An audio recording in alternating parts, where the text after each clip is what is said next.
ಕಾರ್ಯಕರ್ತರ ಮೇಲೆ ಕೇಸು ದಾಖಲು ಮಾಡತಕ್ಕಂತಹ ಪ್ರಯತ್ನವನ್ನು ಮಾಡಿದರೆ ಅವರ ಜೊತೆಗೆ ನಿಂತು ಅವರಿಗೆ ಶಕ್ತಿ ತುಂಬತಕ್ಕಂತಹ ಪ್ರಯತ್ನ, ಯಾವ ಸಮಾಜ ವಿರೋಧಿ ಚಟುವಟಿಕೆಗಳು ನಮ್ಮ ಕಣ್ಣ ಮುಂದೆ ನಡೆದಕ್ಕಂತಹ ಸಂದರ್ಭದಲ್ಲಿ ಇಡೀ ಹಿಂದೂ ಸಮಾಜ ಜೊತೆಗೆ ನಿಂತು ಅವರನ್ನ ರಕ್ಷಣೆ ಮಾಡತಕ್ಕಂತ ಸಂಕಲ್ಪವನ್ನು ನಾವು ಯಾವ ಸಂದರ್ಭದಲ್ಲಿ ಮಾಡ್ತೇವ, ಆ ಸಂದರ್ಭದಲ್ಲಿ ನಾವು ಹಿಂದೂ ಸಮಾಜಕ್ಕೆ ಶಕ್ತಿ ಮತ್ತು ಬೆಲೆ ಬರುತ್ತೆ.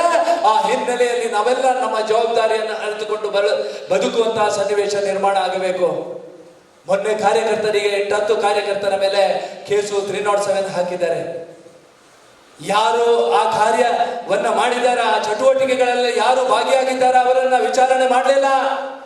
ಕೇವಲ ಅಧಿಕಾರ ಇದೆ ಅನ್ನತಕ್ಕಂಥ ಒಂದೇ ಒಂದು ಯೋಚನೆಗೋಸ್ಕರ ಇವತ್ತು ಈ ಕ್ಷೇತ್ರದಲ್ಲಿ ಕೆಲಸ ಮಾಡಿದ ಜನಪ್ರತಿನಿಧಿಯಾಗಿ ಆಯ್ಕೆ ಮಾಡಿರ್ತಕ್ಕಂಥ ಆ MLA ಒಂದೇ ಒಂದು ಸೂಚನೆಗೋಸ್ಕರ ಆ 8 ಕಾರ್ಯಕರ್ತರ ಮೇಲೆ ಕೇಸು ವಿನಾಕಾರಣ ಕೇಸು ದಾಖಲು ಮಾಡತಕ್ಕಂಥ ಪ್ರಯತ್ನವನ್ನ ಮಾಡಿದ್ದಾರೆ.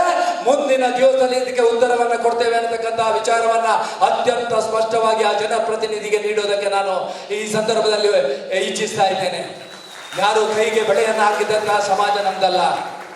ಸಂಘರ್ಷ, ನೋವು, ಅಪಮಾನಗಳು ನಡೆದಂತಹ ಸಂದರ್ಭದಲ್ಲಿ ಯಾವುದೇ ರೀತಿಯ ಶಕ್ತಿಯನ್ನು ಈ ಸಮಾಜದಲ್ಲಿ ಜೋಡಿಸ್ತಾ ಸಮಾಜಕ್ಕೆ, ಹಿಂದೂ ಸಮಾಜಕ್ಕೆ ಶಕ್ತಿಯನ್ನ ಮತ್ತು ನ್ಯಾಯವನ್ನ ಒದಗಿಸ್ತಕ್ಕಂತಹ ಸಮಾಜ ನಮ್ದಿದೆ. ಅದಕ್ಕೋಸ್ಕರ ಪ್ರೀತಿ ವಿಶ್ವಾಸದ ರಾಜಕಾರಣವನ್ನ ಮಾಡಿ ದ್ವೇಷದ ರಾಜಕಾರಣಕ್ಕೆ ಯಾವತ್ತೂ ಕೂಡ ಈ ಕ್ಷೇತ್ರದಲ್ಲಿ ಅವಕಾಶವನ್ನು ಕೊಡುವುದಿಲ್ಲ.